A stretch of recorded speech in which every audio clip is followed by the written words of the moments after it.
Hello and welcome to my show. My name is Rishanka Jones, and today I have a very special guest. His name is Anand Seth. He's had a really long career at the World Bank, and post retirement, he started an NGO called EDU-Girls, which is based in the United States and is funding and running schools in India and in two other places in South Asia. Welcome, Anand. So happy to have you today. Thank you, Rishanka, for having me. I would never miss an opportunity to talk about EDU-Girls. It's a passion of my life. So thank you for this opportunity. Of course. And Anand, before we begin talking about your entrepreneurial journey and you starting the NGO, can you tell the audience a little bit about your background and, how you decided to do this? Well, I was an engineering graduate from Delhi, and I told my mom I'm going overseas for 2 years and I'll be back. Never went back. Joined the World Bank when I was quite young. Enjoyed my career at the World Bank for a good 30 years. And having done a lot of macro policy work, I decided that after my career, I wanted to really change a few lives, which I could feel and experience. So I decided to work at the micro level with EDU-Girls.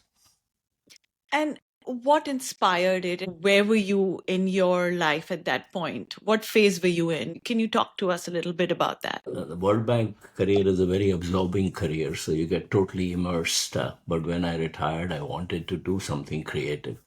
And I told myself that I will start my own NGO, but I didn't know what theme, what topic I would cover.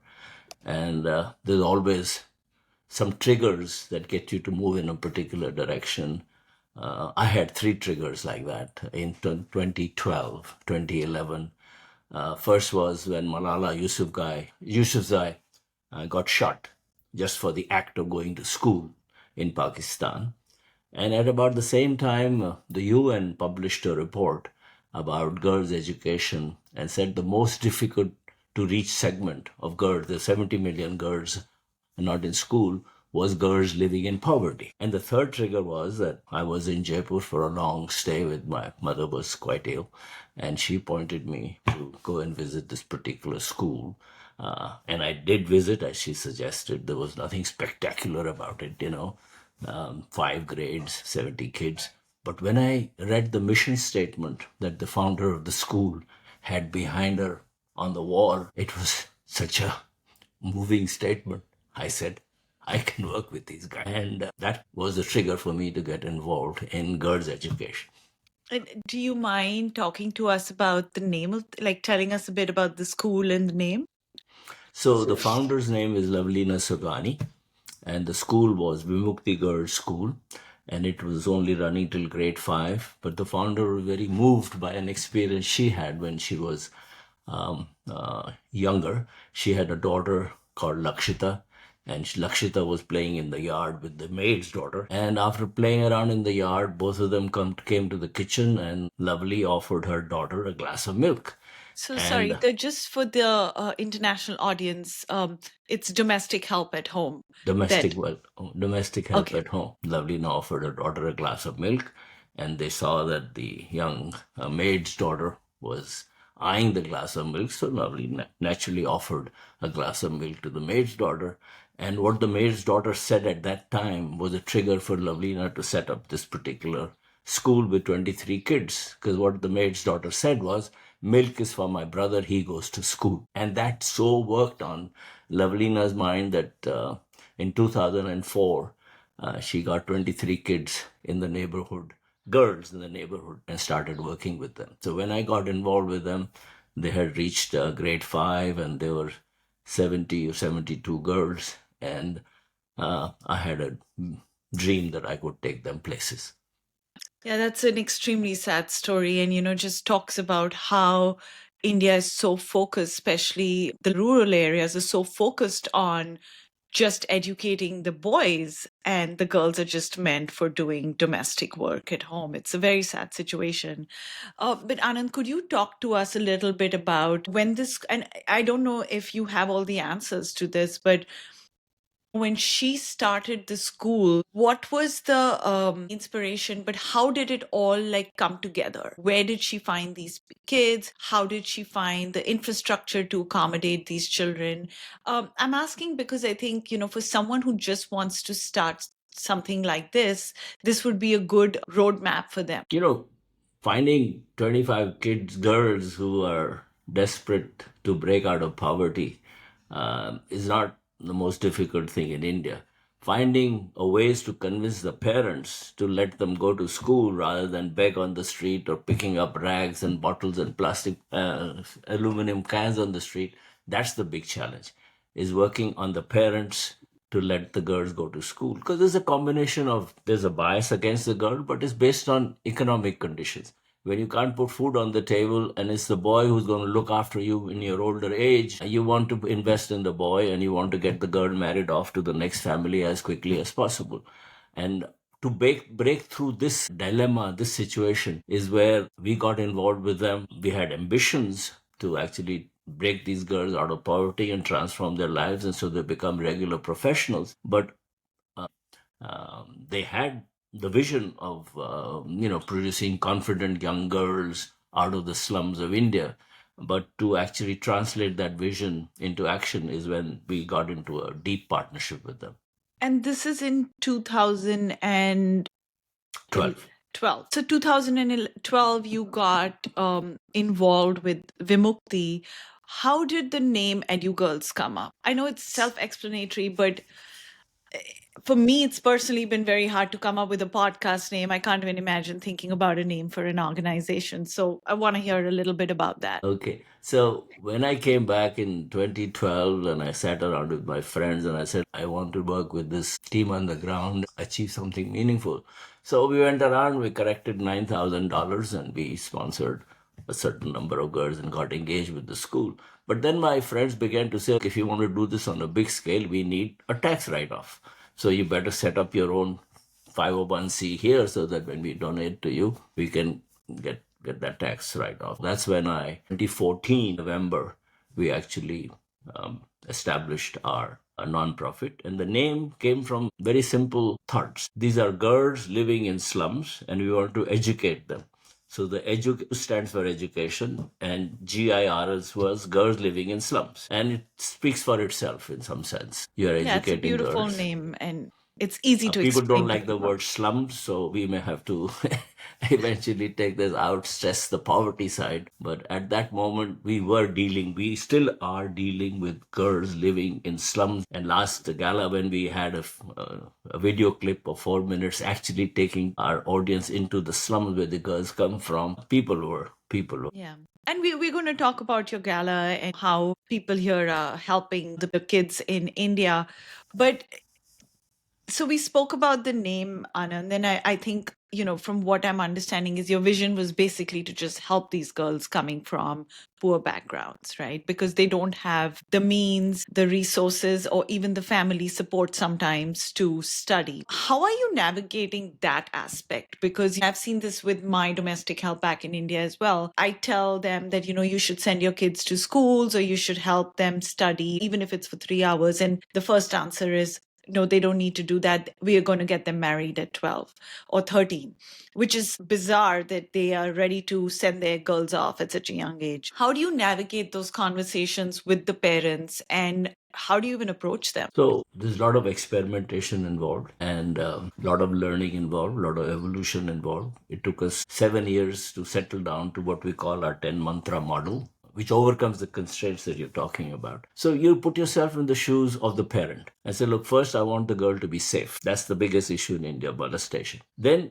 when she comes to school and she's on an empty stomach, she's not going to learn anything on an empty stomach. You have to take care of that. And then the winter comes and she doesn't have clothes to wear and doesn't have shoes to wear, she's not going to learn. So you make sure she has those things.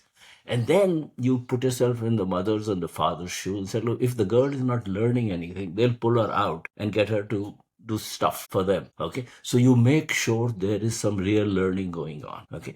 And we found earlier on that there was a huge dropout rate at grade 7 and 8 because of the pressure that you're talking about.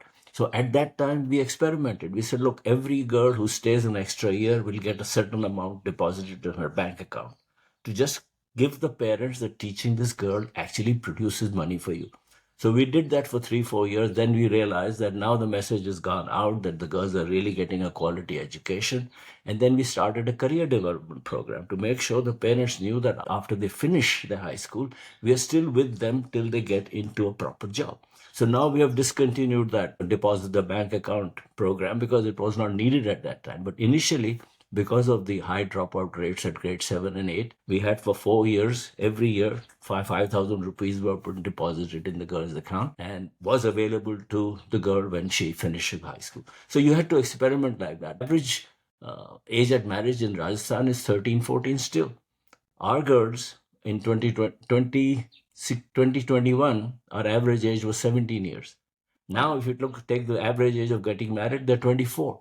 Girls are resisting the pressure. Parents are understanding that they are going to be a valuable asset. So that something is being produced of value. Yeah, and I've been to your galas and I've seen those presentations and the kind of progress you've made in the last 10 years. I do want to come back to this, but before we go into each school's details and what progress we've made, can you tell us a bit about setting up an NGO in United States? What are the steps involved? What are the legal complications? And how can someone who has no experience do this on their own? Setting up an NGO is no different than setting up for a for-profit company. You have to have a product to sell and you have to resources to, produce the product and market it. Okay. We didn't have a product to sell when I started. We just had an idea. So we had to start very small and took 4 or 5 years to have a product which would sell. First, you have to have that trigger, that drive that you want to succeed. Okay? Because it takes effort to convince, especially when the people you're affecting are 10,000 miles away and you tell your friends a story. So initially they come because of you, they trust you. But once you start building up from there, and you have a product to sell. We didn't have a product to sell for 7, 8 years because our product was girls getting into a job. So when you start with grade 5, it takes 7, 8 years to get to that stage. So all I'm saying is you have to have that desire to succeed and you have to have persistence. People want to buy charity. People want to do good. You have a good product, you make sure the money is being well spent, there are no overheads, everything is transparent, people can go and visit and give you feedback. It begins to then take off. But it's 6, 7 years of perseverance. But that would be the funds aspect, right? I feel like that kind of just flows automatically once you're out there putting EDU-Girls out and talking about it. I want to understand the complications it brings for someone who wants to start an NGO because you're basically funding schools in India, right? And the funds are going from here to India. That aspect I want to understand. Like, what is the wiring process? How is the Indian government like handling this? Are there any government guidelines? That little bit, if you could briefly just touch upon that. So you take a lot of time in selecting your partner because the word out on the street in India is that half the money that goes through NGOs is used for other purposes. Okay. Yeah, So you just first don't thing know if is, it's reaching the right yeah. place. So first thing is choose a reliable partner. And when we take on a new school, now we have 6 schools in India, we spend a year in doing the due diligence. So once you have a reliable partner that you can trust, so you don't have to worry about convincing people money is well spent, then you focus on creating some sense of accountability. Okay, here is X coming to you. What are you going to do in return that I can go to my donors and say, look, I have something to show for the money you have put in. So first is take your time finding a right partner. Make sure you can trust so that when they give you their word, the word is reliable. And the Partner second thing is in the country that you want to fund. the government doesn't come in the way of a well-established non-profit in India will go through a government process of achieving what they call an FCRA status, where you can receive funds from overseas. It's a rigorous process. You don't get it casually. Once you go through that hurdle, you are entitled to receive funds from overseas. They will come and audit once in a while, satisfy themselves that money is being well used. So it gives you an additional layer of assurance. First, you do your own due diligence, then you rely on the FCRA process to give you some reasonable assurance that the government is happy with how the money is being spent. And And the sorry, third what's one the is, of full form course, of FCRA? it's called foreign currency authorization or something of that type. Okay. And it's a, And that's done on the partner's end. yes, the partner has to go through that process. Okay. So it's And kind of so, like a vetting for the partner as well. yeah, Like the yeah. government is vetting the partner. They want to make sure, it's being used for purposes, not used for political purposes and things of that nature. So they make Sure. that assurance. But the main thing is they can come in and audit you anytime. So suddenly I send a $50,000 check from here, and the government knows, of course, the money is going through because it all goes through one central account. And they can go in and say, how did you spend the $50,000? So it gives an additional layer of assurance that the money is being watched carefully. So in this situation, I'm assuming one that the schools that are being funded from here are maintaining a diary of exactly where the money is going. Well, very Quarterly. rigorous accounting, very Okay. rigorous accounting. And second of all, is this amount taxed by either of the countries? No, So it's no. tax free, full amount going to these kids. So here you get a tax deduction, and India it goes through untaxed to the school. Okay. So tax deduction in your personal taxes or Personal okay. tax. Okay. Um so that was, thank you so much for walking me through the basics, because I feel like you make it sound so simple every time I talk to you about the NGO and about EDU-Girls, but I wanted to really understand where the hard work went in. And it seems like finding that first partner and doing your diligence, getting the organization in place legally on paper is the tough part of the I whole. won't worry about the last part. The process here, it's a very streamlined process. You make your Okay. application, what have you. That's not the. It's finding the passion in yourself, Yes. finding a partner who shares the passion, and finding a partner that you trust. Okay. Those are the most critical things. The legal part of setting up the NGO, that's two That's two all on Google. applications and just a little bit of patience will take you through. Okay. So if you were to pick one thing that you found difficult in that first year, apart from, say, the partner or the money, what other thing could you highlight?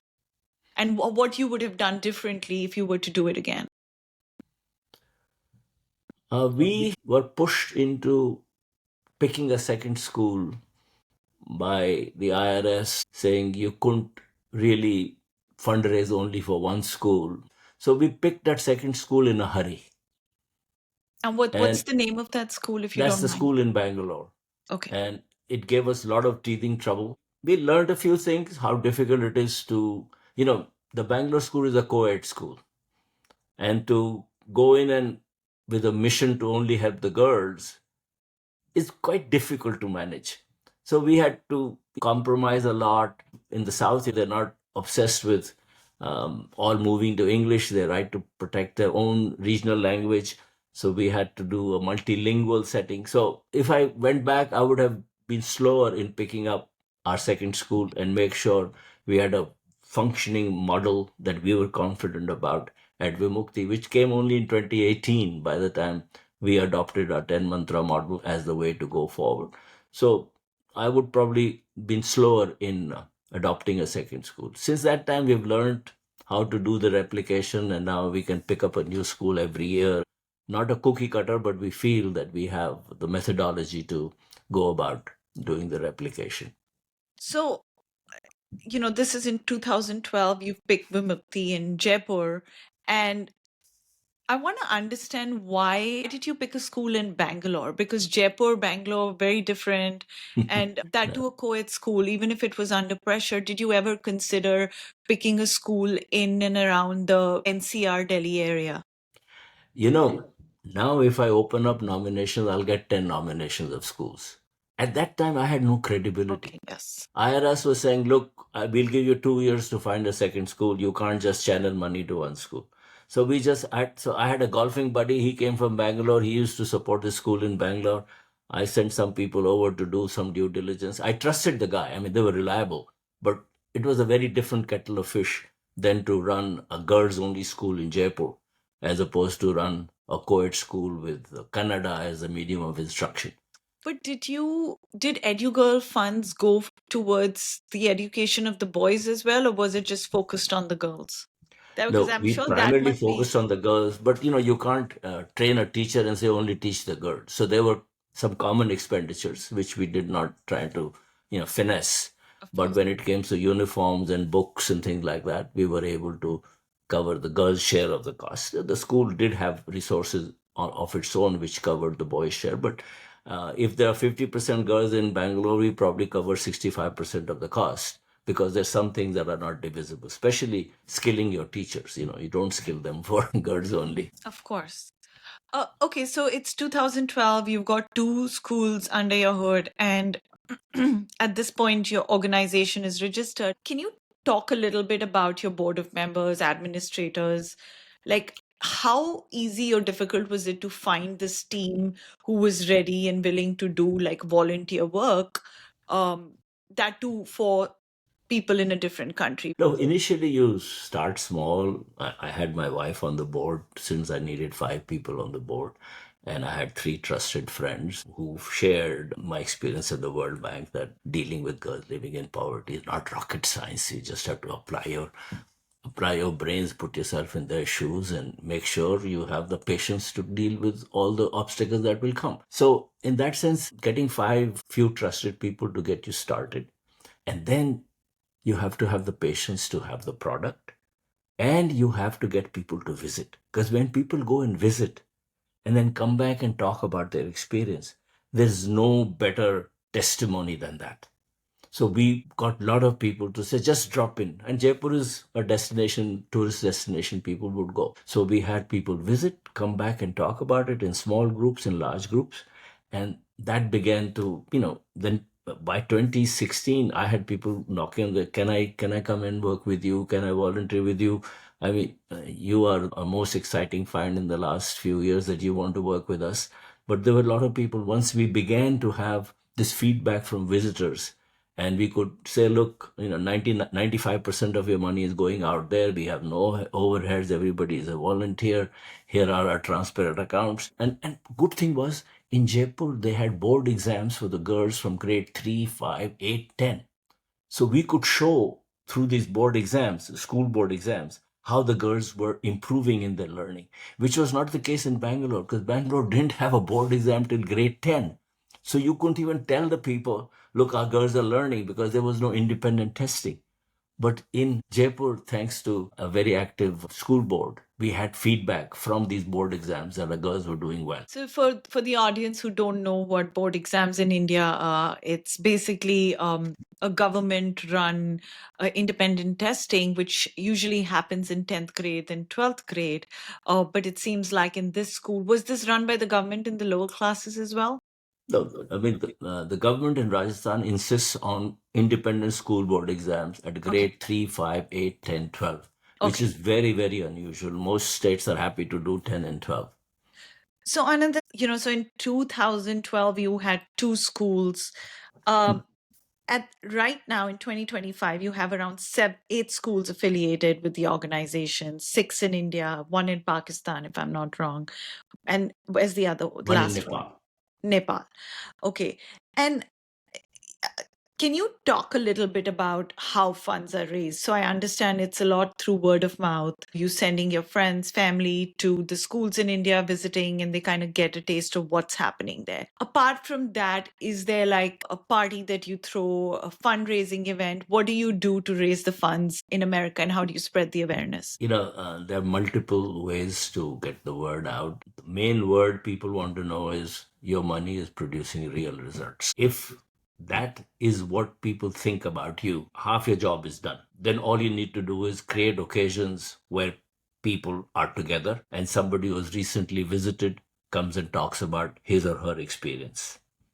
Sure. But that first part, that people, when they think of you, they say, oh, this is a low overhead organization which is actually producing results. So we spend a lot of time, this is partly my World Bank experience, on having our schools perform to key performance indicators that we contracted with them every year. This is your baseline, and this is where you're going. And you achieve those goals, and what we have promised you is yours. You don't achieve the goals, you're stuck because we're going to take some money off, and you're going to have to find that money yourself. So that was painful because people were not used to that kind of rigorous monitoring, and we monitored almost everything. What is your level of overheads? How much are you spending on transportation? How much is going on nutrition? And and then of course the school board exam results started coming back. We started showing improvement.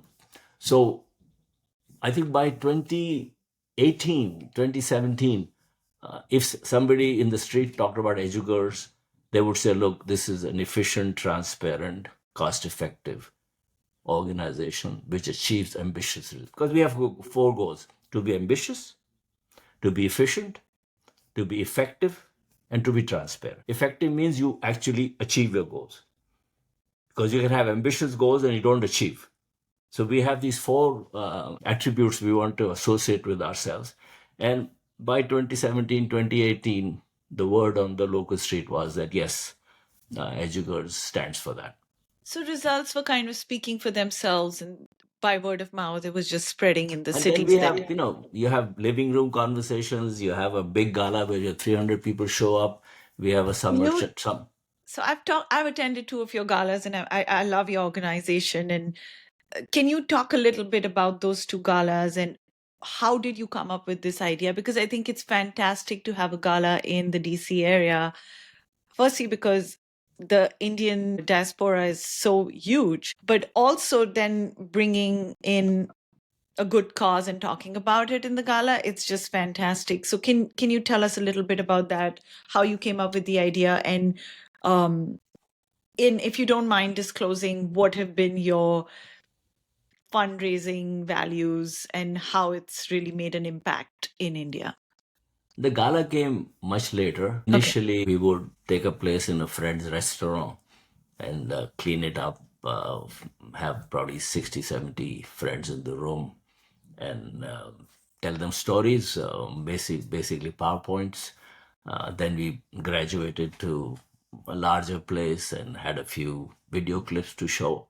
But the main feature was to have people who have visited. So we kind of were tough with our friends. You're going to India, please do me a favor and spend 2 days in Jaipur. And have them talk about their visit. And the gala came much later when the numbers became bigger, and we had members on the board who had their own individual networks. They were not part of my small network. And so we moved to a bigger place, and we kind of changed the format a bit because now we had, by 2021, we had results to show, and we had some girls getting into jobs. We had girls who went to Turkey and Thailand in international competitions, martial law competitions, and brought back gold medals. So when you have these things to show, and of course we would highlight those who dug deep into their pockets and put out big chunks of money, which we didn't do in the earlier galas, but in the later galas we had this top 10 event for those who have done the top biggest 10 donors of the year. We brought them up, and it's still evolving. Some people don't want to be recognized, but in the hearts nobody minds being mentioned for supporting a good cause. So we kind of do it gently. Some people don't want to have a spotlight. Others, we hand out plaques and things like that for those who don't mind that. But we are evolving constantly. What we don't do so well, which we are trying to do better, is to tap into US foundations, because there are a lot of corporates who want to be associated with good causes.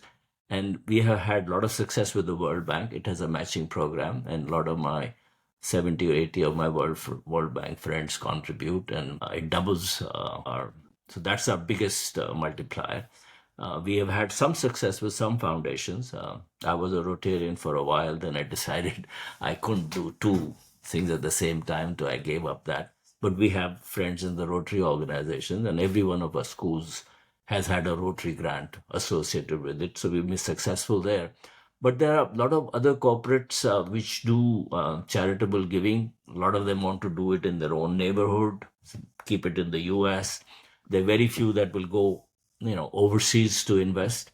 And a lot of them don't like a pass through because we are seen as a pass through. We raise funds from them and give it away to school. They don't realize how intensively we are involved. So we have a challenge there how to reach into the corporate world here to support activities 10,000 miles away. It's not an easy sell.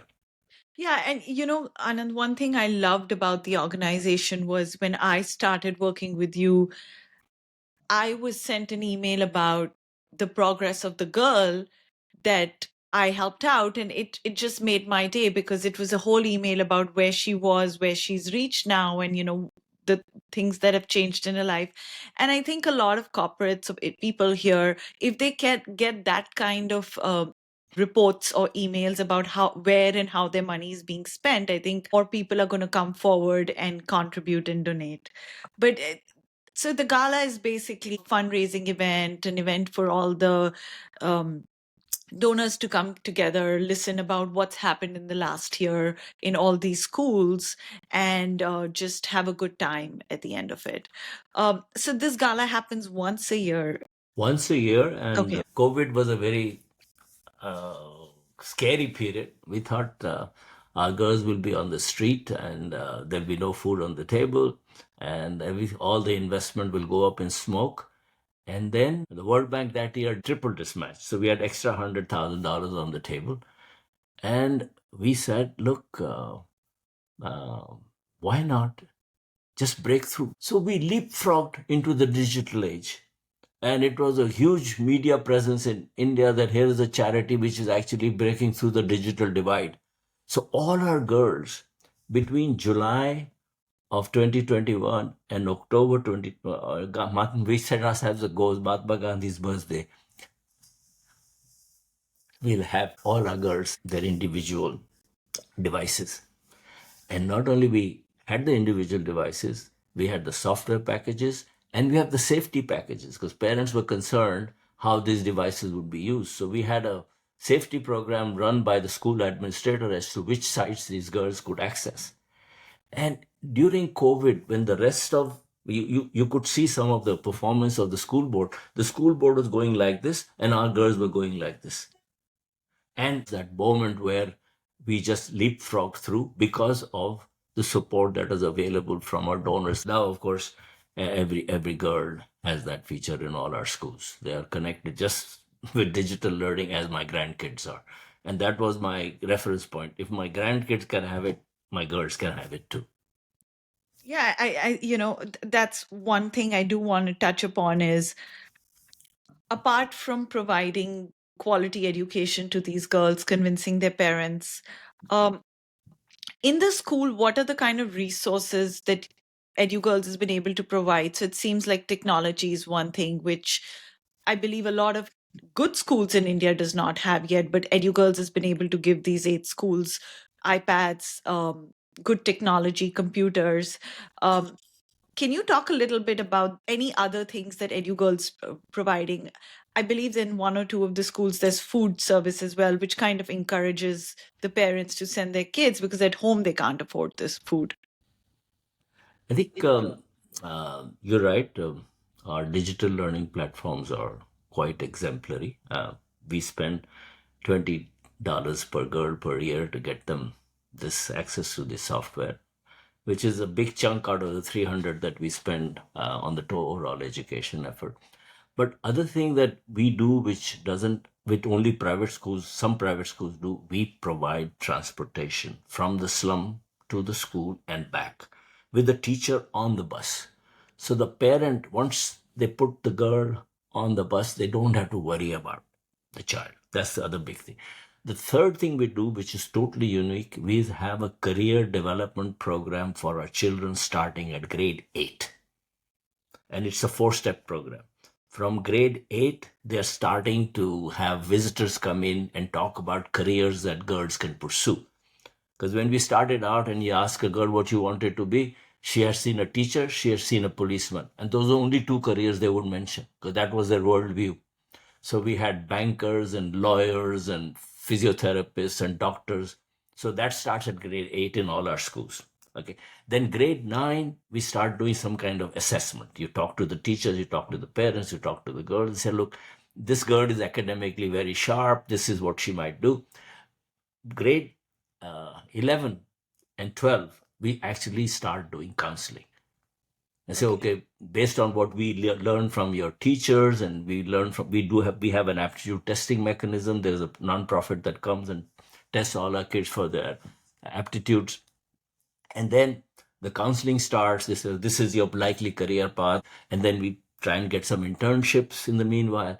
And when they get to grade 12, we have people who actually place them. Okay. And those who are academically sharp go into academic stream, but those who are not academically sharp but still have skills that can be developed, we have a separate program, non-academic life skills program, where people who are interested in physical education, people who want to sing, people who want to dance. So we have a outlet like that for those who can't pursue the academic stream. And this is most well established in Jaipur. We've been around with them for 13 years now. Bangalore has now got some kids going into jobs, but others are still at different stages. But one of our unique contributions is our career development program. We don't declare victory till our girl is in a job. Yes, and I've read a lot of those stories personally, and I think it's truly inspiring what these girls have You have achieved. written some of those for us beautifully. Thank you. Yes, thank you.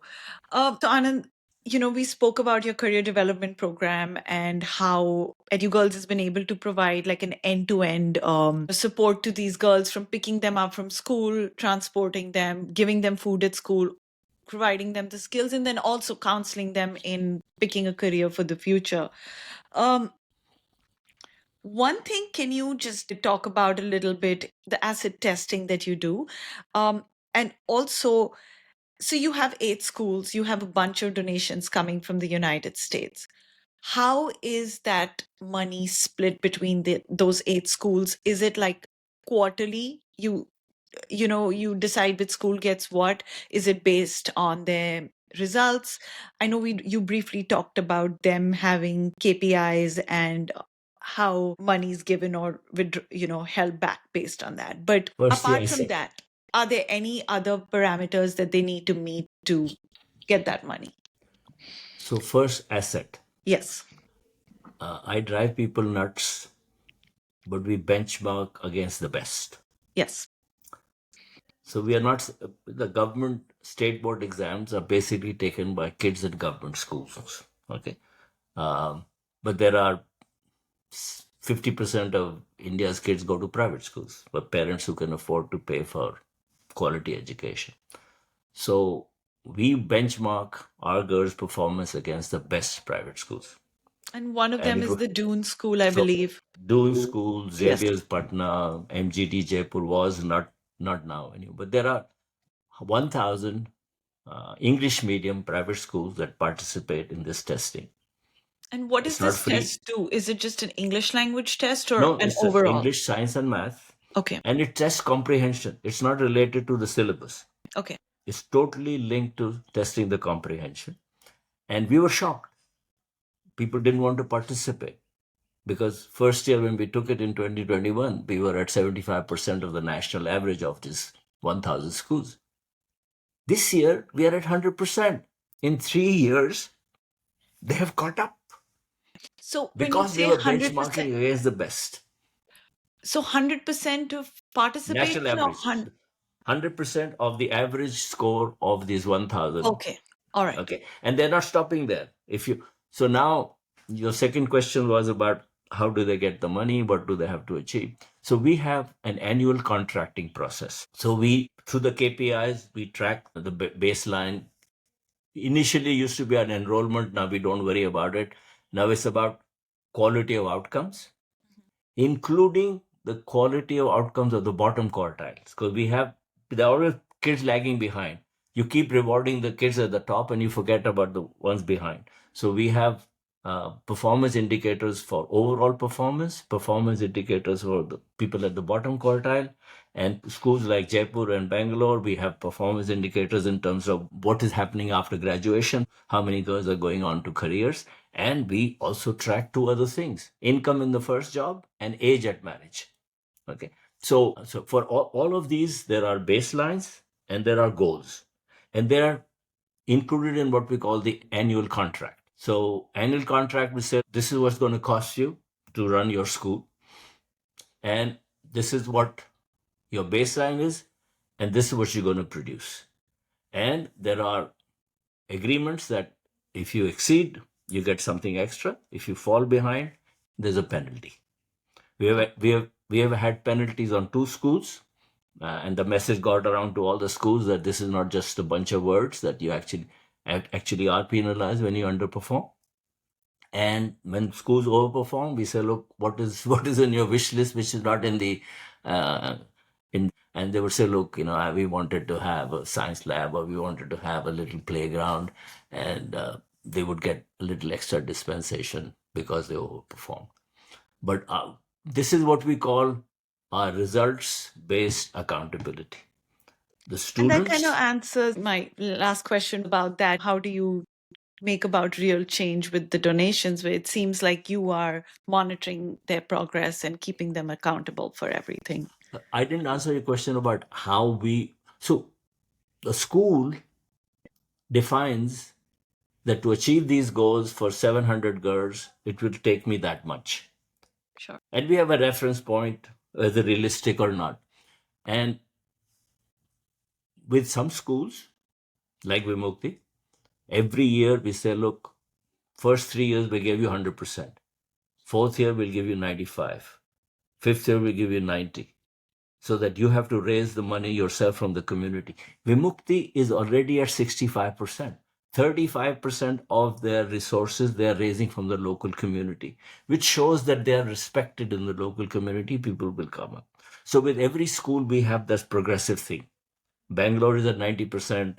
The school in Firozabad is at 95%. They will come down slowly. So they know they have to perform, and they have to get support from their community for their performance. They can't just depend on us, because we'll be hand-holding them for the rest of their lives. Sure. How is the money transferred from here? Is it just through like bank wiring? No legal complications. It's just goes straight to the school's bank account, or is Yeah. there like an escrow account held in India? From No, there, it's spread. no, go straight to the school's account. I mean, there is the FCRA process.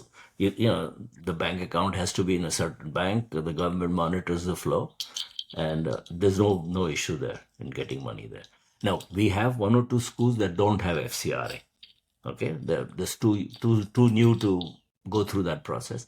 So government allows us to work with an FCRA authorized institution to supervise these schools. So in those cases, we disburse money to the FCRA authorized institution, which in turn supervises the schools on our behalf. But that is a temporary phase. Now they are in Firozabad, just got their FCRA in December. So now we've gone into a direct relationship. But there are two newer schools which are a little too young at the moment to get their own FCRA, but they're going to go through that process. But there's no hassle transferring money. Okay. Anand, this has been a pleasure talking to you and learning about EDU-Girls. Do you mind if I put the link, down in the podcast? And are you okay with people reaching out to you for donations, or if they have any questions regarding the I organization? love to help people with their questions, those who are inclined to do something similar. And if they want to put money behind a cause that produces real results efficiently and effectively, they can always donate to us. But either way, I'm happy to be engaged. Yeah. Great. Thank you so much. Well, we had Anand Seth talk about EDU-Girls, and we've learned so much about EDU-Girls today. So if you do feel like this cause is important to you, or you could make a difference, please feel free to reach out to Anand, and I'll be linking his email address and his website at the bottom. And if you like what you heard and saw, please like, subscribe, and share. This is Rishanka Jones signing off. Thank you so much. Thank you, Risha.